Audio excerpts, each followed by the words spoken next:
நேத்து வந்த பைய என்ன தெரியும்,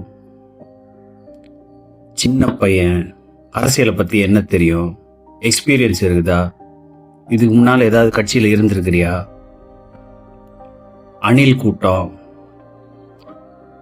எவ்வளோ பேர்கள், எவ்வளோ பேர் சனாதனத்தை ஒழிப்போம். சனாதனம் உங்களை ஒழிச்சிடுச்சு. தட்ஸ் வாட் சனாதனம் கேன் டூ. பெருமையெல்லாம் வேற சொல்லிட்டாங்க. 200 கோயிலுக்கு மேல நாங்க தான் இடிச்சோம். இப்போ உட்காந்து வேற என்னென்னமோ ஆர்கியூ பண்ணிட்டு இருக்காங்க. இதனால பண்ணலாமா, அதனால பண்ணலாம், இது ஒரு பெரிய ஷாக்கிங்கா இருக்கு.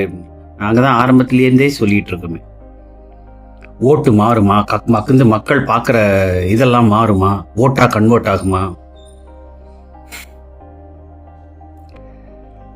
இனிமே தான் தமிழ் நாட்டுக்கு ஆக்சுவலி நல்ல காலம் ஆரம்பிச்சிருக்கு.